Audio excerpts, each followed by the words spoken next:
보통 우리가 마트에서 사과를 살 때를 한번 상상해 보세요. 진열대에서 빨갛고 단단한 사과를 고르고 이제 계산대에서 1,000원을 내면 그 사과는 온전히 내 것이 되잖아요. 내가 지불한 가치가 눈앞에 실물로 딱 존재하고 내 장바구니 안에 담기니까요. 뭐랄까 아주 평화롭고 단순한 거래의 세계인 거죠. 네, 맞아요. 우리 뇌가 가장 편안하게 느끼는 거래 방식입니다. 내 눈에 보이고 또 만질 수 있으니까요. 내가 무엇을 샀고 무엇을 대가로 지불했는지 명확하게 증명할 수 있는 전통적인 교환의 기본이라고 할 수 있죠. 그렇죠. 그런데 오늘 우리가 깊게 파헤쳐볼 이 파생 상품이라는 세계로 딱 들어가는 순간 그 장바구니에 있던 사과가 감쪽같이 사라집니다. 손에 잡히지도 않고 눈에 보이지도 않는 추상적인 지수나 심지어 아직 오지도 않은 미래의 시간 그 자체를 사고 팔면서 막 천문학적인 돈이 오가거든요. 네, 사실 실무자들도 매일 부딪히는 세계지만 정말 거대하고 복잡하죠. 눈에 보이지 않으니까 더 두렵게 느껴지기도 하고요. 맞습니다. 그래서 지식에 목마르고 복잡한 세상의 이면을 꿰뚫어보는 빠른 통찰을 원하시는 당신, 오늘 이곳에 오신 것을 환영합니다. 오늘 우리는 파생상품 시장을 치열하게 분석한 실제 투자자들의 블로그글 TMS 선물 투자 필수 용어 완전 정복하고요. 대학 전공서적인 국제금융론의 핵심 이론들을 모아서 이 보이지 않는 세계를 한번 해독해 볼 겁니다. 실전 투자자들이 겪는 현실적인 고민이랑 또 그 시장에 굴러가게 만드는 거대한 이론적 법칙들이 교차하는 아주 역동적인 심층 탐구가 될 겁니다. 네, 오늘 우리의 미션은 명확합니다. 그 복잡한 수학 공식과 어지러운 그래프 뒤에 숨겨진 파생상품, 즉 선물과 옵션이 현실에서 진짜 어떻게 작동하는지 파헤치는 겁니다. 자, 이거 좀 풀어볼까요? 금융 지식이 없어도 직관적인 아하 모먼트를 얻으실 수 있게 안내해드리겠습니다. 가장 기초 개념인 선물, 영어로는 퓨처스부터 가보죠. 대체 안 보이는 걸 어떻게 거래하나요? 1996년에 우리나라에 처음 도입된 코스피 200 주가지수 선물을 떠올려 보시면 쉽게 이해가 가실 거예요. 주식 투자는 삼성전자를 한 주 산다 이러면 회사의 소유권이라는 실체가 있잖아요. 그런데 코스피 200은 그냥 우리나라 대표 기업 200개의 주가를 평균 낸 하나의 수치일 뿐이거든요. 그러니까요. 지수 자체를 막 트럭에 싣고 배달받을 순 없잖아요. 실물을 주고받을 수 없는데 거래가 어떻게 성립하는 거죠? 바로 그 실물의 인수가 불가능하다는 점이 약간 금융공학자들의 창의력을 자극했습니다. 실물을 못 주니까 그냥 그 추상적인 지수에다가 인위적인 가치를 곱해버리자 이렇게 된 거죠. 우리나라 같은 경우는 지수 1포인트당 50만 원이라는 금액을 곱하기로 아예 규칙을 정했습니다. 1포인트 오르면 50만 원 따고 1포인트 내리면 50만 원 잃는 식으로요. 실물 교환 없이 오직 차액만 그냥 현금으로 정산하는 거군요. 네, 정확합니다. 그래서 이걸 현금 결제, 캐시 세틀먼트라고 부르는 거죠. 와, 그거 마치 내일 날씨에 돈을 거는 거랑 비슷하네요. 내일의 날씨 자체를 우리가 플라스틱 통에 담아서 살 수는 없잖아요. 하지만 내일 비가 올 확률 100%당 50만 원 곱해서 내기하자. 이렇게 하면 기상 정보가 순식간에 현실의 현금으로 둔갑하는 셈이네요. 네, 아주 기가 막힌 비유입니다. 여기서 흥미로운 점은 이런 현금 결제 시스템 덕분에 금융시장이 실물의 한계를 완전히 벗어났다는 거예요. 금이나 원유 같은 실물은 무조건 창고 크기나 운송수단 같은 물리적 제약에 부딪히잖아요. 그렇죠. 어디 쌓아댈 공간이 있어야 하니까 한계가 명확하죠. 하지만 포인트당 현금으로 결제하면 오직 컴퓨터 서버 용량하고 투자자들의 자본력만 있으면 됩니다. 시장이 물리적 한계 없이 무한대로 팽창할 수 있는 자유를 얻은 겁니다. 시장에 무한히 팽창한다니 벌써 아찔해지는데요. 그러면 이 미래의 가치, 즉 선물 가격은 대체 어떻게 결정되는 건가요? 사람들이 모여서 내일은 이 가격일 거야 하고 투표를 하는 건 아닐 테고요. 결국 시간이라는 요소를 가격으로 환산해야 하는 거잖아요. 맞습니다. 선물 가격을 결정하는 핵심 원리가 바로 보유 비용, 즉 코스트 오브 캐리라는 개념이에요.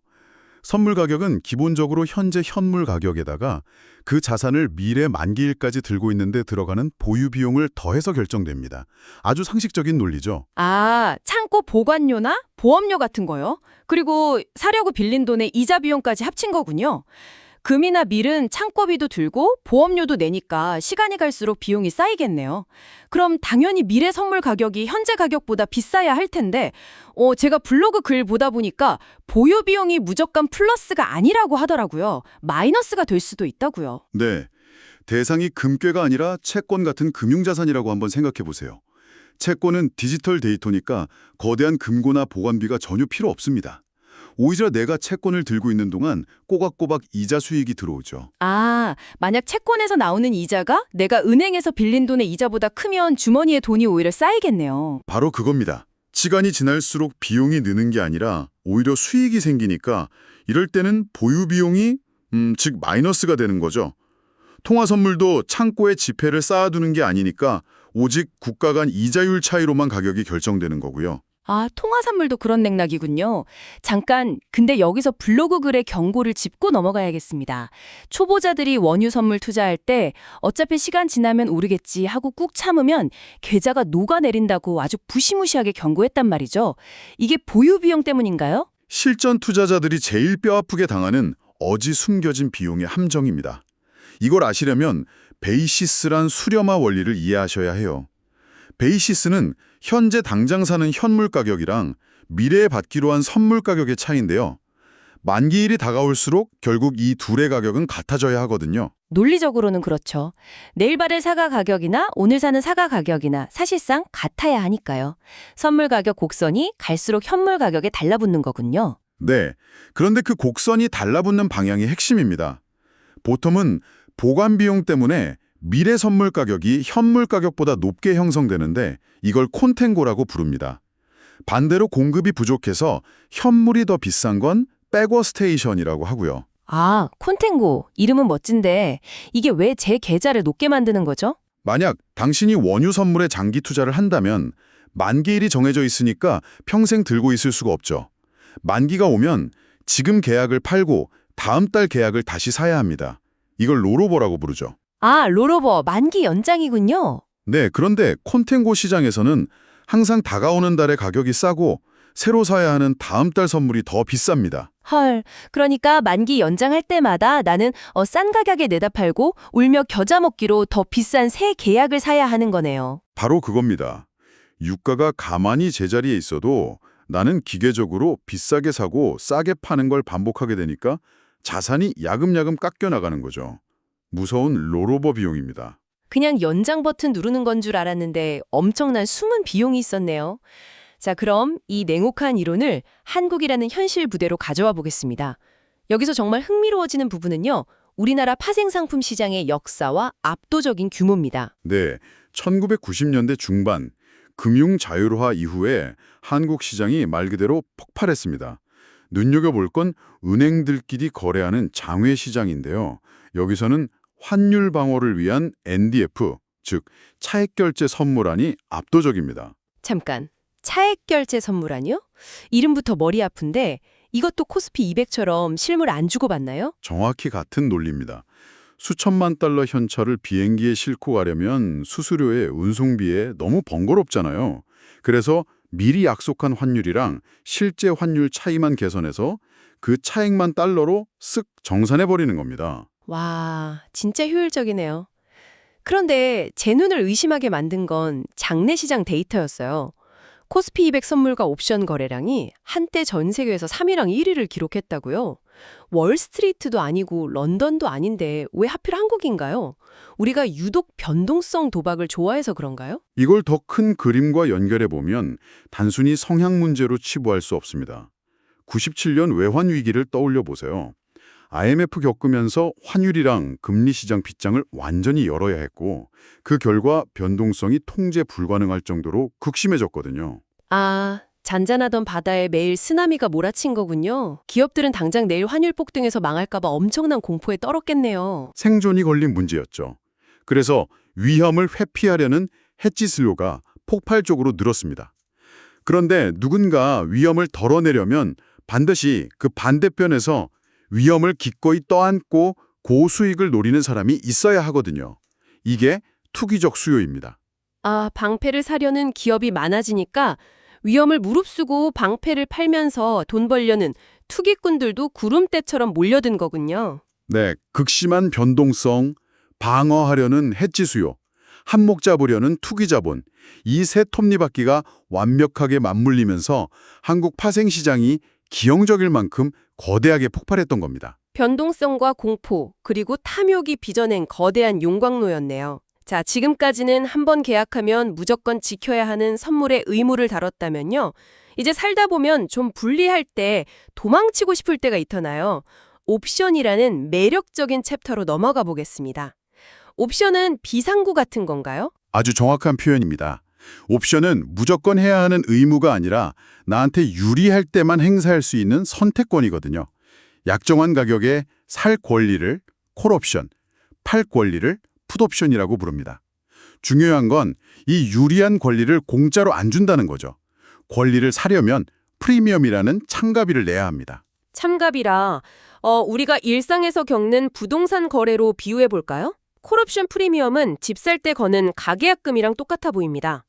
제가 10억짜리 집에 1,000만 원 가계약금을 걸었다고 쳐보죠. 네, 아주 현실적인 상황이네요. 한 달 뒤에 그 동네에 GTX역이 들어선다고 집값이 15억으로 폭등한 겁니다. 그럼 저는 원래 약속한 10억의 집을 사버리는 거죠.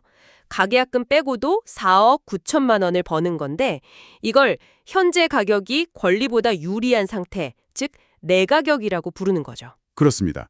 하지만 반대의 상황도 있죠. 근처에 쓰레기 소각장이 생겨서 집값이 7억으로 폭락하면 어떡하실 건가요? 선물이었다면 울며 겨자 먹기로 7억짜리를 10억에 사서 3억 손해를 봐야겠지만 이건 옵션이잖아요. 저는 그냥 나 안 살래 하고 파기해버리면 그만입니다. 제가 잃는 건 가계약금 1,000만 원 딱 그 프리미엄 뿐이니까요. 수익은 무한대고 손해는 딱 막혀있네요. 네, 그게 옵션의 가장 치명적인 매력입니다. 분리해서 권리를 행사 안 하고 버리는 걸 외가격이라고 부르고요. 이 프리미엄 구조를 이용해서 아주 기발한 전략을 만드는데 시장 방향을 전혀 모를 때 쓰는 스트래들 전략이 대표적입니다. 방향을 모르는데 투자를 어떻게 해요? 폭등할지 폭락할지는 도저히 모르겠는데 조만간 엄청난 뉴스가 터져서 위든 아래든 극심하게 요동칠 것 같다는 확신이 들 때가 있잖아요. 그때 똑같은 조건에 콜옵션과 풋옵션을 동시에 사버리는 겁니다. 잠깐만요. 양쪽 권리를 다 산다고요? 오를 권리랑 내릴 권리를요? 그럼 무조건 이기는 거 아닌가요? 위로 폭등해도 수익, 아래로 폭락해도 수익이죠. 그래프로 그리면 완벽한 V자 손익구조입니다. 하지만 공짜 점심은 없죠. 양쪽 다 샀으니까 가계약금, 즉 프리미엄을 2배로 내야 한다는 치명적인 단점이 있습니다. 시장이 안 움직이고 제자리 걸음만 하면 그냥 가계약금 2배 날리고 빈털터리가 되겠네요. 네, 얌전한 시장에서는 자본 갉아먹는 독약인데 널뛰기 장세에서는 천하무적 양날검이 되는 셈이죠. 머리가 조금 복잡해지는데요. 의무인 선물, 살 권리인 콜옵션, 팔 권리인 풋옵션 다 따로 노는 것 같았는데 사실 보이지 않는 수학적 끈으로 단단히 묶여있다는 충격적인 사실을 마주하게 됩니다. 바로 시장의 절대 법칙, 풋콜 패러티죠. 파생시장을 관통하는 정말 아름다운 개념입니다. 같은 손익 결과를 내는 두 투자 방식이 있다면 그 둘의 가격표는 반드시 같아야 한다는 상식적인 원리죠. 합성 선물 이야기군요. 선물을 그냥 사는 거랑 콜옵션을 사고 풋옵션을 파는 게 완벽히 같은 결과라는데 저는 머릿속에서 도저히 안 겹쳐지거든요. 아주 쉽게 풀어보죠. 첫 번째는 그냥 선물을 사는 겁니다. 오르면 이익, 내리면 손해죠. 두 번째는 내가 달러를 싸게 살 콜옵션을 사고 동시에 누군가한테 달러를 비싸게 팔 풋옵션을 쥐어지는 겁니다. 오를 때랑 내릴 때 어떻게 되나요? 달러가 폭등하면 당신은 콜옵션을 행사해서 싼 값의 달러를 사서 이익을 보죠. 반대로 풋옵션 사간 사람은 시장이 비싸니까 당신한테 싸게 팔 이유가 없어서 포기할 겁니다. 결국 당신은 선물을 들고 있을 때처럼 이익을 보죠. 반대로 달러가 폭락하면 저는 당연히 콜옵션을 포기하겠네요. 당신은 포기하지만 상대방은 당신한테 비싸게 팔 풋옵션을 행사할 겁니다. 시장은 폭락했는데 비싸게 팔 권리가 있으니까요. 그럼 당신은 의무적으로 비싸게 사줘야 하고 손실을 봅니다. 선물이 떨어질 때랑 똑같죠. 와, 머리를 맞은 것 같네요. 위로 가든 아래로 가든 이 두 옵션을 조합한 합성 선물이 그냥 선물 샀을 때의 45도 직선이랑 소름 돋게 똑같네요. 만약 어느 날 시장에서 이 두 개 가격표가 다르게 매겨지면 어떡하나요? 아주 중요한 질문입니다. 단 1원이라도 가격이 어긋나는 순간 시장의 면역 체계가 발동합니다. 바로 차익 거래자들이죠. 가격 차이 노리는 사람들이군요. 네, 똑같은 결과인데 A가 비싸고 B가 싼 찰나의 순간을 발견하면 이들은 즉시 비싼 A를 팔고 싼 B를 미친 듯이 삽니다. 위험은 0인데 수익은 100% 보장되는 완벽한 공짜 점심이잖아요. 그들이 막 사들이니까 싼 건 가격이 오르고 비싼 건 파니까 가격이 떨어지겠네요. 맞습니다. 그 기계적인 거래가 눈 깜짝할 사이에 벌어진 가격 차이를 완벽하게 메워버립니다. 겉보기엔 투기꾼들 도박장 같지만 이면에는 차익거래 메커니즘을 통해 스스로 끊임없이 가격 균형을 찾아가는 거대한 생명체인 셈이죠. 그럼 이게 다 무슨 의미일까요? 오늘 코스피 50만 원 베팅부터 롤오버 비용, 가계약금 같은 옵션 수수료, 치유하는 패러티까지 파생시장의 진짜 얼굴을 봤습니다. 네, 이 톱니바퀴들은 금융인들만을 전유물이 아닙니다. 일상 가장 깊숙한 곳까지 연결되어 있죠. 맞아요. 당신이 오늘 마신 커피 원두값, 대출 이자율, 해외 직구 환율 모두 사실 저 멀리 딜링룸에서 차익거래자들의 치열한 파생상품 전투 속에서 정해지고 있잖아요. 역사적으로 파생상품은 실물자산 위험을 줄이려는 우산에 불과했는데 이제는 그 거래 규모가 실물 경제를 아득히 뛰어넘어 압도하고 있습니다. 꼬리가 몸통을 흔든다는 말이 딱 맞네요. 본체인 사과 거래량보다 사과 그림자 거래량이 수백 배 더 거대해졌습니다. 원본보다 그림자가 더 거대해진 금융시장, 참 아이러니하죠. 네, 정말 우리가 딛고 있는 현실을 다시 보게 만듭니다. 그래서 오늘 탐구를 마치며 묻고 싶습니다. 과연 이 시대의 진정한 실물 가치란 무엇일까요? 그림자가 원본 가치를 결정하는 세상에서 우리가 믿는 현물 가격표는 진짜일까요? 다음번에 환율 급등 기사를 보실 때 수면 아래서 균형을 맞추기 위해 요동치는 거대한 그림자들의 춤을 한번 떠올려 보시기 바랍니다. 지금까지 당신의 세상을 넓혀주는 시간, 오늘의 깊은 탐구였습니다.